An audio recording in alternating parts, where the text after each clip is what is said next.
Hello friends, welcome to Meera Mind Voice. Day 16 in Big Boss House, Tuesday episode. இந்த சேனலை தடவையாக பார்க்குறவங்க subscribe பண்ண மறக்காதீங்க. தேங்க்யூ. இன்றைக்கி காலம்புற பாரு அண்ட் எஃப்ஜே ரெண்டு பேரும் ஆரம்பிச்சிட்டாங்க சண்டையை. எஃப்ஜே பாருக்கு வேலை கொடுக்க டீ குடிச்சிட்டு தான் வேலை செய்வேன் பாரு சொல்ல, நேத்திக்கு சாப்பிட்டு முடித்து விளக்கணைச்சிட்டாங்க, அதனால் வேலை செய்ய மாட்டேன்னு போயிட்டீங்க. இன்றைக்கி வேலை செய்யணுன்னா டீ கூட குடிக்காமல் எப்படி வேலை செய்ய முடியுங்கிறீங்க? டீ போடுறவர் டீ கூட குடிக்காமல் தானே போட்டுட்ருக்காரு, போட்டதுக்கப்புறம் தானே குடிக்க முடியும்னு ஏதோ அபத்தமாக பேசிகிட்டு இருக்காங்க. அடுத்தது பார்த்திங்கன்னா வியன்னாவை கூப்பிட்டு ஆதிரை வேலை சொல்ல, வியன்னா நான் செய்ய மாட்டேன். இதே இவங்களுக்கு தொழிலாக போச்சுங்க. சூப்பர் டீலர்ஸ் ஹவுஸில் இருக்கிறவங்க க்ளீன் பண்ணுங்க எடுத்து வைங்கன்னு சொன்னால் செய்ய மாட்டேன்னு சொல்கிறது தான் இவங்களுடைய போராட்டம் அப்படின்னு நினச்சிட்ருக்காங்க. வியன்னாவை எஃப்ஜே கூப்பிட்டு வேலை சொல்கிறாரு. சுபிக்ஷா போர்வையை மடித்து வைன்னு சொல்கிறாங்க. எஃப்ஜே ஓகே அவளோட தான் மடித்து வை, அப்புறம் என் வேலையை பண்ணு அப்படிங்கிறாங்க. இதுக்கு நடுப்புற பாரு எங்கே போனாங்கன்னு தெரியல, அவங்க வேறு விஷயத்தில் பிஸியாக இருந்தாங்க. அதுக்கப்புறம் வருவோம். அடுத்தது நான் சுபிக்ஷாவோட வேலையை செஞ்சேன்னா எஃப்ஜேயோட ட்ரெஸ்ஸை நான் மடித்து வைக்க மாட்டேன் அப்படிங்கிறாங்க. இவங்க உள்ள இதில் இருந்தப்போ, சூப்பர் டீலக்ஸ் ஹவுஸில் இருந்தப்போ இவங்க அத்தனை பேரும் டின்னருக்கு வெளில போகிறதுக்கு முன்னாடி எங்களுக்கு சமைச்சு கொடுத்துட்டு போங்கன்னாங்க. அதுக்கு பாத்திரம் வேணுன்னொன்னே அது நாங்கள் அலம்பினோன்னாக்க அது ரூல் பிரேக் ஆகிடுமே இப்படிலாம் பேசினாங்க. அதுவே இவங்க இப்போ இங்கே இருக்கும்போது பாரு தகராறு பண்ணுறாங்க, நான் குப்பையை எடுக்க மாட்டேன், எங்கள் வீட்டிலலாம் எங்கள் அம்மா தான் குப்பை கவர் எல்லாத்தையும் எடுத்து கட்டி கொண்டு போய் கொடுத்து அவர் எடுத்துகிட்டு போவார், நான் வீட்டுக்குள்ளே அந்த குப்பை கவரெல்லாம் எடுக்க மாட்டேன், நீ வீட்டுக்குள்ளே வேலை செய்ய வந்திருக்க, ஸோ அது உன் வேலை தான். அதுக்கு எஃப்ஜே கரெக்டாக சொல்கிறாரு, நாங்கள் எப்படி நீங்கள் பாத்திரம் தேய்ச்சிங்கன்னா ரூல் பிரேக் ஆகுமோ அதே மாதிரி இதுவும் ரூல் பிரேக்கு அப்படின்னுட்டு. உடனே இதுக்கு ஒன்றுமே பண்ண முடியாதே இப்போ அப்படின்னு பாரு வியன்னா ரெண்டு பேரும் யோசிக்கிறாங்க. அவங்க பெருக்கிற விதமும் சரி, அந்த குப்பையை எடுக்கிற விதமும் சரி, இவங்களுக்கெல்லாம் ஒரு வேலைன்னு ஒன்று கொடுத்தா அதை எப்படி செய்யணும். லாஸ்ட் வீக் விக்ரம் ரொம்ப அழகாக பண்ணி காமிச்சிட்டு போனார். ஒரு வேலைன்னு கொடுத்தா அந்த வேலையை செஞ்சதுக்கு அப்புறமா நீ என்னை இப்படி வேலை கொடுத்த, இப்படி பண்ண சொன்ன, அப்படி பண்ண சொன்னேன்னு இவங்களை எல்லாரையும் நல்லா வச்சு செய்யலாம். ஆனால் அந்த வேலையவே செய்ய மாட்டேன்னு அதையே ஒரு சண்டையாக்கி அதுக்கு ஒரு மாதிரி இந்த மூஞ்சி காட்டுறது, இதுவாக பேசுறது, நக்கலாக பேசுறது, கனியும் இவங்கள தான் ஏறினாங்க இப்படி பண்ணக்கூடாதுன்னு சொல்லிட்டு. அட் டைம்ஸ் பார்த்தா கனி பேசுறது கரெக்டாக இருந்தது. ஆனால் ஒரு சில விஷயங்களில் ஏன் இவங்க பயாஸ்டாக பேசுகிறாங்களோ, இந்த பொண்ணுங்களுக்கு கொஞ்சம் சப்போர்ட் பண்ணலாமோன்னு தோணுது. ஆனால் பாரு இருக்கிற இடத்துல யாருக்கும் சப்போர்ட் பண்ண தோணாதுங்க. பிகாஸ் அவங்க பேசுகிறது வாயை திறந்தாலே அடாவடி மட்டும்தான் அப்படிங்கிற மாதிரி ஆயிடுச்சு. அது வியன்னாவையும் அஃபெக்ட் பண்ணுறது. வியன்னா நியாயமாகவே கேட்டால் கூட சரி இவங்க அடாவடிக்கு தான் கேட்பாங்க, அதுக்கு ஆன் டாப் ஆஃப் இட் வியன்னா மூஞ்சி வேற காமிக்கிறாங்க. ஸோ அவங்க மேலேயும் கோபம் ஜாஸ்தியாகுது. எண்ட் ஆஃப் இட் சொல்லிடுறாங்க கனி, உங்களுக்கு வேலை செய்ய முடிஞ்சால் செய்யுங்க, இல்லையா கழட்டி வச்சுட்டு எல்லாத்தையும் பண்ணிவிட்டு சாப்பிடுங்க, தூங்குங்க, டாஸ்க் வந்தால் செய்யுங்க, என்ன வேணாலும் பண்ணுங்கள். இந்த வீட்டில் கிட்டத்தட்ட ஒரு இன்விசிபிள் பீப்புளாட்டம் அவங்கள ட்ரீட் பண்ண ஆரம்பித்தாங்கன்னு வச்சுக்கோங்களேன். யாரும் இப்படி பண்ண மாட்டாங்க. வேறு யாருமே வேலை செய்கிறதுக்கு இந்த அளவுக்கு இவங்களுக்கு ஏதாவது சொன்னோன்னா உடனே வியன்னா இந்த சூப்பர் டீலக்ஸ் ஹவுஸில் நான் இதை என்ஜாய் பண்ண போகிறேன் ப்ரிவிலேஜை அப்படின்னு சொன்னாங்க. அந்த ப்ரிவிலேஜை என்ஜாய் பண்ண விடாமல் வெளில நீ இதை மாட்டிக்கிட்டு பண்ணுன்ன உடனே அவங்களால முடியல. இது பாரு தானாக இழுத்து விட்டுக்கிட்ட வேலை. பிகாஸ் அவங்க சொல்லவே சொன்னாங்க. எஃப்ஜே சொன்னான், நான் அப்படி வேலை வாங்கியிருப்பேன், இப்படி வேலை வாங்கியிருப்பேன், ஃபன்னாக பண்ணியிருப்பேன்னு. என்னத்தை பண்ணுறான், என்னத்தை கிழிக்கிறான் பார்ப்போங்கிற மாதிரி சொன்னாங்க. அவனால் முடிஞ்சதை இன்றைக்கி கிழிச்சிட்டு இருக்கான். சிம்பிள். கடைசியில் இவங்களுக்கு ஒரு க்ளவுஸ் வந்தது. அந்த க்ளவுஸை கொடுத்த உடனே பத்தியா நான் சண்டை போட்டதுனால தான் க்ளவுஸ் வந்தது, ஒரு நல்லது நடந்திருக்கு இதனால அப்படிங்கிற மாதிரி வேறு எதுவுமே பண்ண முடியாமல் க்ளவுஸை வாங்கிட்டு வேலையை பண்ணுறதுக்கு இறங்கிட்டாங்க. இதில் வியன்னாவோட ஒரு சின்ன கமெண்ட்டு, அந்த வீட்டில் ஒரு டான்ஸர், ஒரு பாடகர், ஒரு தாய், ஒரு இவன் சொல்லிட்டு அவங்க எப்போ பாரு எங்கள் வீட்டில் எல்லா நாளும் கார்த்திகைன்னு பாடிட்டு இருப்பாங்களாம். அப்படின்னா இவங்க வேணும்ட்டே சண்டை போடுறாங்கன்னு சொல்கிறாங்க. நீங்கள் வேணும்ட்டே சண்டை போடுங்க, வேணான்னு சொல்லலை. ஆனால் இந்த விஷயம் ரிப்பீட்டடாக பண்ணும்போது ரொம்ப சலிப்பாக இருக்குது, ரொம்ப அசிங்கமாக இருக்குது, அவ்வளோதான், சிம்பிள். அடுத்தது ஸ்டோரி டைம் வந்தது. பார்வதி அவங்களோட ஸ்டோரி சொன்னாங்க. அதில் ஒன்றும் பெருசாக இல்லை. ஒன்று என்னன்னாக்கா, மென் எப்படி தங்களோட டெப்ரெஷனை வெளியில் சொல்லாமல் அது அவங்கள எப்படி பாதிக்கிறது, அவங்க அப்பா செத்து போனதுக்கான ரீசன் அவரோட டெப்ரெஷன் அப்படிங்கிற மாதிரி சொன்னது மட்டும் நல்லா இருந்தது. அது நிறைய எடிட் பண்ணிட்டாங்கன்னு நினைக்கிறேன். ஏன்னா இவங்க நான் பெரியாரை படிச்சிருக்கேன், அவரை படிச்சிருக்கேன், இவரை படிச்சிருக்கேன்னு சொல்கிறாங்க. ஆனால் அவங்களுடைய நடவடிக்கைகளோ அவங்களுடைய பேச்சோ அந்த மாதிரி இல்லை. அடுத்த ஸ்டோரி சொன்னது பிரவீன்ராஜ். இந்த ஸ்டோரி சொல்கிறதுல ஒரு சின்ன நுணுக்கம் இருக்குங்க. முன்னாடிலாம் ஸ்டோரி டைம் சொல்லிவிட்டு நைட்டு வைப்பாங்க. அதுக்குன்னு ஒரு தனி செட்டப், அதுக்கான ஒரு லைட்டிங் எல்லாம் கொடுத்து அவங்க எமோஷ்னலாக அவங்களோட ஸ்டோரியை சொல்லும்போது மற்றவங்களுமே அப்படியே இன்வால்வ் ஆவாங்க. அதில் ஒரு இம்பேக்ட் க்ரியேட் ஆகும். ஆனால் இந்த தடவை பார்த்திங்கன்னா கர்டன் போட்டாங்க, அவங்க எல்லோரும் வெளியில் போக முடியாது, அந்த மாதிரி இருக்கிற நேரமாக இருந்ததுன்னா வீட்டுக்குள்ளேயே லிவிங் ரூம்லேயே உட்காந்து வச்சு ஸ்டோரியை சொல்லிடுங்கிறாங்க. லிவிங் ரூம்லேயே உட்காந்து பண்ணும்போது எய்தர் ஒரு டாஸ்க் படிக்கிற மாதிரி இருக்கும், அல்ல வேறு ஏதோ பண்ணுற மாதிரி இருக்குமே தவிர இவங்களுக்கு அந்த ஸ்டோரியில் ஒரு பெரிய இம்பேக்ட் வராது. மேபி பார்க்குற நமக்கும் அந்த எஃபெக்ட் இருக்கலாம். அடுத்தது பிரவீன்ராஜ் கதை சொன்னதில் ஒரு முக்கியமான விஷயம் என்னென்னா, என்னுடைய ஒய்ஃப் தான் என்னுடைய எல்லாத்துக்குமே காரணம்னு ஒய்ஃப்னு ரொம்ப சொன்னார். சரி, என்னடா ஒய்ஃபை பற்றி இவ்வளோ சொல்கிறாரேன்னு பார்த்தா எனக்கு தெரிஞ்ச ஒரே பொண்ணு அவள் தான் அப்படின்னுட்டு அவங்க லவ் பண்ணும்போது இவர் அவங்கள எவ்வளோ தூரம் சந்தேகப்பட்டார். ஒரு சந்தேகத்தினால நிறைய பாதகங்கள் விளையும். அதை அதையும் மீறி அந்த பொண்ணு தன்னை எப்படி நல்வழிப்படுத்தி கூட்டிகிட்டு வந்தா அப்படின்னு சொன்ன விஷயம் நல்லா இருந்தது. அவர் விஜய் டிவியில் விஜய் ஸ்டார்ஸ் வின் பண்ணியிருக்கார் ஆக்டிங் இதில். அதுவும் நான் ஒரு தெரியாத விஷயம் அவரை பற்றி. ஸோ நிறைய டேலண்ட்ஸ் இருக்குது. முந்தானேத்திக்கே துருவ் கிட்ட பாட்டு பாடி காமிக்கும்போது அவரும் பீட் பாக்ஸிங் பண்ணினார். ஸோ அவருக்கும் ஒரு வேளை இது தெரியுமோ அப்படின்னு ஆச்சரியமாக இருந்தது. அவருடைய கதை ஸோ பெரிய இம்பேக்ட் கிடையாதுங்க. திரும்ப இந்த குப்பை தொட்டி விஷயம் அது இதுன்னு இவங்க திரும்ப சண்டை சச்சரவு, வியன்னா பயங்கரமாக கத்துறாங்க. ஸோ அவங்களுக்கு வெளியில் ஓட்டிங் ஏறிடுது. இது ஒன்லி சண்டை போடுறதுக்கான ஒரு களமா சூப்பர் டீலக்ஸ் ஹவுஸு, அதை அப்படி ட்ரீட் பண்ணுறாங்களா தெரியல. அடுத்தது நாங்கள் வெயிட் பண்ணோம், அது பண்ணோம், இது பண்ணோன்னு எல்லோரும் சொல்லி அது ஒரு மாதிரி சிரிப்பாக போயிட்டுருக்கு. இன்றைக்கி பாரு அண்ட் கமருதீன் பண்ண ஒரு வேலை மிக மிக கேவலமான ஒரு வேலை. சாப்பிட்ற இடத்துல உட்காந்துட்டு எப்படி இவ்வளோ மட்டமாக பேசிட்டு சாப்பிட வேற முடியுதுன்னு தெரில அவங்க ரெண்டு பேராலையும். அவங்களுடைய உடல் மொழியாகட்டும், அவங்களுடைய பேசின விஷயங்களாகட்டும் வெளியில் சொல்லத்தகாதது. இதுக்கு இந்த வார கடைசியில் விஜய் சேதுபதி என்ன பதில் சொல்ல போகிறார்? அவங்க ரெண்டு பேருக்கும் ரெட் கார்டே கொடுக்கலாம், மிட்வீக் எவிக்ஷனில் வெளியிலேயே கூட்டிகிட்டு போகலாம். என்ன பண்ண போகிறாங்க? ஏன் இந்த அளவுக்கு கேவலமாக பிக்பாஸினுடைய தரத்தை கொண்டு வந்துட்டாங்க தெரியல. என்ன பண்ண போகிறாங்கன்னு பார்ப்போம். இதை பற்றி நிறைய சர்ச்சை ஓடிட்டுருக்கு. 24/7 காமிச்சாங்க, 1 ஹவரில் காமிக்கல. ஏன்னா 1 ஹவர் டிவியில் காமிக்கிறது. அப்படி காமிச்சாங்கன்னா இது அடல்ட் ஒன்லி ஷோன்னு போட்டு காமிக்கணும்.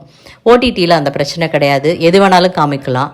ஸோ வேறு யாருக்காவது பார்க்கணுன்னா ட்விட்டர் வலைதளத்தில் கொட்டி கிடக்கு அந்த சீனை, யார் வேணாலும் போய் பார்க்கலாம், பாருங்கள். வேறு பெருசாக இன்றைக்கி முக்கியமாக எதுவும் இல்லை. ஈவினிங் 4:50க்கு இன்றைய இல்லை, இந்த வாரத்தினுடைய டாஸ்க்குன்னு நினைக்கிறேன். இது ஜூஸ் கடை, ஃப்ரூட் ஜூஸ் ஷாப் அப்படின்னு டாஸ்க் கொண்டு வந்தாங்க. ஆரம்பித்தது என்னமோ வசவசந்தான் ஆரம்பிச்சிருக்கு. மேலும் மேலும் போக போக சூடு பிடிக்கும் அப்படின்னு நினைக்கலாம். பிக்பாஸ் வீட்டுக்காரங்க எல்லாரும் ஒரு அணி, சூப்பர் டீலக்ஸ் வீட்டுக்காரங்க ஒரு அணி. 2 வீட்டிலேருந்தும் ஒருத்தர் ஜட்ஜு. சூப்பர் டீலக்ஸ் வீட்டுக்காரங்க fruit shop owners, fruit juice shop owners. அவங்க ஜூஸ் பண்ணி தரணும். பிக் பாஸ் வீட்டு இவங்க வந்து வெளியிலேருந்து பாட்டில்ஸ் எல்லாம் கொண்டு வந்து கொட்டுவாங்க. அதை பொறுக்கி எடுத்துகிட்டு வந்து க்ளீன் பண்ணி இவங்களுக்கு கொடுக்கணும். இவங்க வாங்கும்போதே அதை வந்து செக் பண்ணி வாங்குங்க அப்படின்னு க்ளீனாக சொல்கிறாரு பிக் பாஸ். பிகாஸ் பாட்டிலில் ஏதாவது பிரச்சனை இருந்ததுனாலும் குவாலிட்டி செக்கிங்கில் ரிஜெக்ட் பண்ணப்படும்.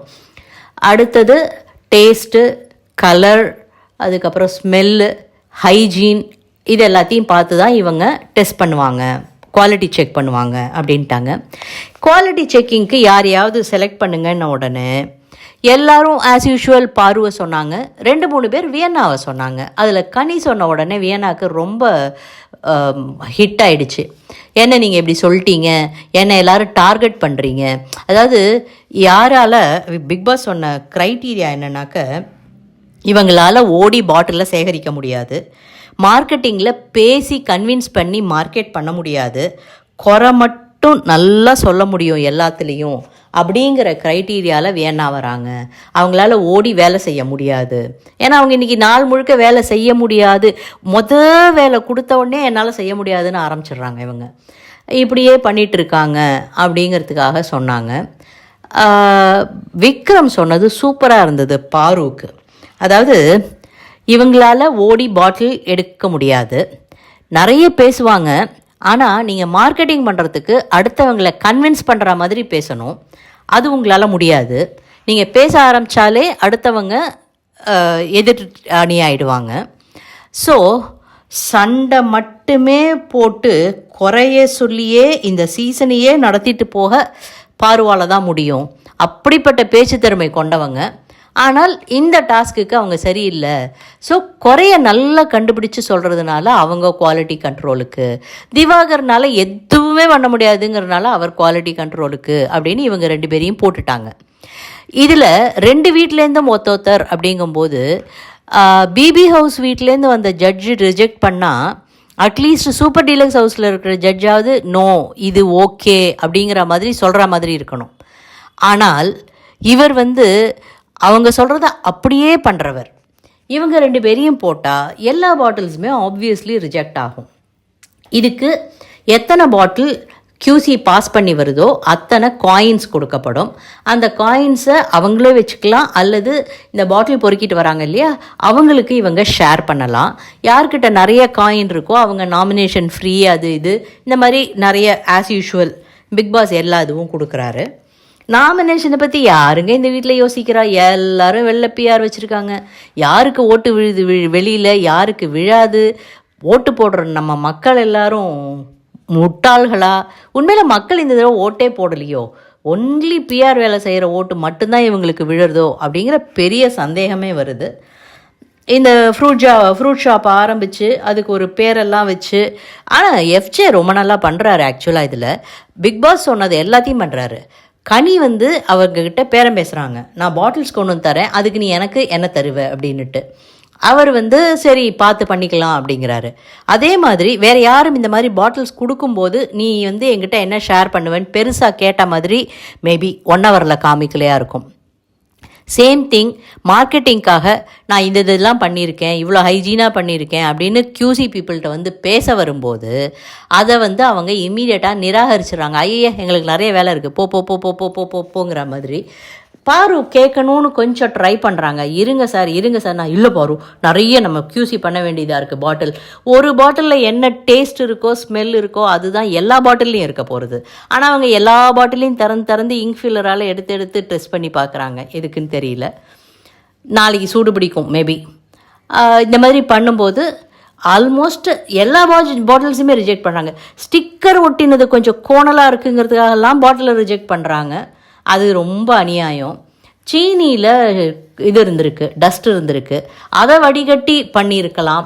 மேபி இவங்களுக்கு வடிகட்டி கொடுக்கலையா என்னன்னு தெரியல, அதனால் ஹைஜீன் இல்லை அப்படின்னு பாட்டில்ஸை ரிஜெக்ட் பண்ணுறாங்க. ஸோ இப்படி பாட்டில்ஸ் எல்லாம் கொடுத்ததில் கடைசியில் பார்த்தீங்கன்னாக்க இவங்களோடது யார், ரம்யாவோடது 10 பாட்டில் கொடுத்தாங்க.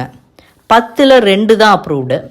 அடுத்தது ஆதிரையுள்ள 8ல் 2 அப்ரூவ்டு, சபரிக்கு 9ல் 1 அப்ரூவ்டு, சுபிக்ஷாவோடது 7ல் 1 அப்ரூவ்டு, எஃப்ஜே 3 கொடுத்தாரு, 3 ரிஜெக்டட், வினோத் நிறைய கொடுத்தாரு. ஆக்சுவலாக ஆல் ரிஜெக்டட். ஒரு செட்டு தான் பாட்டில்ஸ் வந்திருக்கு. பாட்டில்ஸ் வர்றதை இவங்க அத்தனை பேரும் கலெக்ட் பண்ணி அதை வாஷ் பண்ணி க்ளீன் பண்ணி கொண்டு வந்து கொடுக்கணும். அதை இவங்க நல்லா தொடச்சிட்டு ஜூஸை ஃபில் பண்ணி கொண்டு போய் QCக்கு வைக்கணும். டாஸ்க் என்னமோ கொஞ்சம் இன்ட்ரெஸ்டிங்காக தான் இருக்குது, இவங்க நல்லா பண்ணலாம். ஆனால் இன்றைக்கி ரொம்ப போராக தான் போச்சு.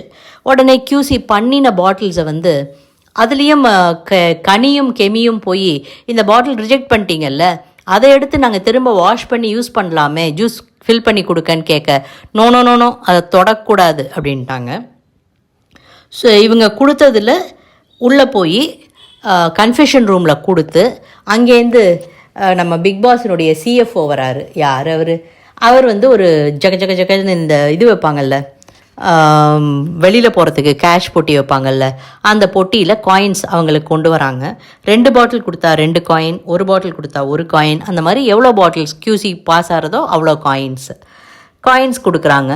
கொடுத்துட்டு கேட்குறாங்க ஒவ்வொருத்தையும் தனித்தனியாக, நீங்கள் என்ன பண்ண போகிறீங்க, நீங்களே வச்சுக்க போகிறீங்களா இல்லை உங்களுக்கு இருந்த ஒர்க்கர்ஸ் கூட ஷேர் பண்ண போகிறீங்களான்னுட்டு. புத்திசாலியாக இருந்தால் ஒர்க்கர்ஸ் கிட்ட ஷேர் பண்ணி அவங்கள்ட்டேருந்து இன்னும் நிறைய பாட்டில் வாங்கியிருக்கலாம், இன்னும் நிறைய வேலை வாங்கியிருக்கலாம். ஆனால் இவங்க அத்தனை பேருமே நாங்கள் வச்சுக்க போகிறோம் அப்படின்ன உடனே அங்கே இவங்க எல்லார் பேரும் எழுதி பொட்டி இருக்குது, அதுக்குள்ளேயே போட்டுட்டு போயிடுங்க அப்படிங்கிறாரு பிக் பாஸ். ஸோ ரம்யா 2த்தையும், ஆதிரை 2த்தையும், சபரி 1, சுபிக்ஷா 1 அந்த காயினை அங்கேயே போட்டுட்டு வந்துடுறாங்க. இது நாளைக்கு எப்படி போக போகிறது பார்ப்போம். பாட்டில்ஸ் வந்து ரிஜெக்ட் ஆகுமா, எவ்வளோ காயின்ஸ் எல்லாம் இவங்க ஏர்ன் பண்ணுவாங்க, உட்காந்து QC பண்ணுறவங்களுக்கு இது தெரியல. நாளைக்கு அவங்க தட் இஸ் பிளேஸ் மாறும், இவங்க ஜூஸ் பண்ணுவாங்க, அவங்க QC பண்ணுவாங்க, அந்த மாதிரியான ஒரு நிலைமையும் வரும் அப்படிங்கிறது தெரியல. இந்த இதில் சூப்பர் டீலக்ஸ் ஹவுஸில் சண்டை போடும்போது ரம்யா வந்து நடுப்புற ஏதோ ஒரு இது பேசணுமேன்னு பேசிட்டு போனாங்க. இன்றைக்கி வெளியில் தெரிஞ்சவங்க பாரு, வியன்னா, கனி, சுபிக்ஷா, FJ, ஒரே ஒரு சீனில் ஆதிரை வருவாங்க, ஒரே ஒரு சீனில் ரம்யா வருவாங்க, ஒரு சீனில் சபரியும் விக்கல்ஸும் பேசிகிட்டு இருப்பாங்க. பாரு, நான் பேசுகிறது எதையுமே யாருமே கேட்க மாட்டேங்கிறாங்க அப்படின்னொன்னே, நியாயமாக பேசினா கேட்கலாம், பேசுகிறது எல்லாமே அநியாயமாக இருந்ததுன்னா அப்படின்னு விக்கல்ஸ் ஒரு நக்கல் பண்ணுறாரு. அவர் உண்மையிலே அப்படியே போகிற போக்கில் தூவிட்டு போகிறாரு. அவர் மற்றவங்களை வந்து திட்டினா கூட அப்படியே சிரிச்சிட்டே பண்ணும்போது இவங்க கேட்டுட்டு, இன்றைக்கி பாரு அவர் பண்ண கமெண்ட்டு லிட்ரலாக வஞ்ச புகழ்ச்சி. ஆனால் அவங்க சிரிச்சுட்டே பண்ணுடா, என்ன பண்ண போறியோ தெரில அப்படின்னு சிரிச்சுட்டே கேட்டுட்டு போய்டுறாங்க. ஸோ வேறு யாரையுமே வெளியில் பார்க்க முடியல. கலை வந்து ஏதோ டான்ஸ் ஆடினாருன்னு சொல்கிறாங்க, 1 ஹவரில் காமிக்கல. அதே மாதிரி துஷார் வந்து நல்லா டான்ஸ் ஆடுறாரு, 24/7 வந்தது. அவங்க வந்து கனியவும் கூப்பிட்டு வாங்க மேடம் நம்ம ஆடலாம் அப்படின்னொன்னே கனி ஒரு 2-3 ஸ்டெப்ஸ் தான் ஆடினாங்க. பயங்கரமாக வைக்கப்பட்டு, போதும்ப்பா இதுக்கு மேலே என்னால் முடியாது. உண்மையிலே 2 பேரும் நல்லாவே ஆடினாங்க. துஷார் நல்லா ஆடுறாரு, பிகாஸ் பிக் பாஸ் சொல்லிட்டார்ல வேறு யாரும் என்ன பண்ணினாங்கன்னு எனக்கு தெரியல அப்படின்ட்டு. அதுக்காக எஃபர்ட்ஸ் போடுறாங்க போல இருக்குது. ஆனால் 1 hour டீம் வந்து எல்லாத்தையும் கட் பண்ணி வெளியில் காண்பித்த முகங்கள் வியன்னா, பாரு, ஆதிரை, ரம்யா. அந்த வீட்டை சூப்பர் டீலக்ஸ் ப்ரிவிலேஜஸை நல்லா என்ஜாய் பண்ணுறதுன்னா சுபிக்ஷா அண்ட் ரம்யா. சுபிக்ஷா கூட அப்பப்போ வெளியில் வந்து யார்ட்டையாவது பேசி வாங்கி கட்டிக்கிட்டு கொஞ்சம் அழுதுட்டுருக்கு. ரம்யா ஜாலியாக சாப்பிட்றது, ஏதோ அப்பப்போ லைட்டாக ஒரு வார்த்தை உதிர்த்துட்டு எப்போ பாரு பெட்டில் படுத்துட்டு அப்படி வேடிக்கை பார்த்துட்டு, எப்போ இவங்க வெளில வர போகிறாங்கன்னு தெரியல. வெளில வந்தால் இருக்குது இவங்களுக்கு. ஸோ இதே இன்றைய நிகழ்வுகள். இந்த ஃப்ரெஷ் ஜூஸ் பாட்டில், ஜூஸ் கடை டாஸ்க் வந்து இந்த வாரம் நம்மளை என்கேஜாக வச்சுக்கோன்னு எதிர்பார்க்கலாம். பாரு அதுலேயே பிஸி ஆகிட்டாங்கன்னாக்க மற்ற எல்லா இடத்துலையும் அவங்க உதிர்க்கிற முத்துக்கள்லாம் கம்மியாயிடும். பாரு, கமருதீன் இப்போதைக்கு அடக்கி வைக்கப்பட்டிருக்கிறார்கள். நேற்று பண்ணிய சம்பவத்திற்கு பிறகு உண்மையிலே இன்றைக்கி பண்ணது பெரிய சம்பவங்க. போய் பாருங்கள், புரியும். ரெட் கார்டு கேட்குற அளவுக்கு சம்பவம். ஓகே, இதே இன்றைய நிகழ்வுகள். நாளைக்கு என்ன நடக்குதுன்னு நாளைக்கு பார்க்கலாம். இந்த வீடியோ உங்களுக்கு பிடிச்சிருந்ததுன்னா லைக் பண்ணுங்கள், ஷேர் பண்ணுங்கள், சப்ஸ்கிரைப் பண்ண மறக்காதீங்க. தேங்க்யூ.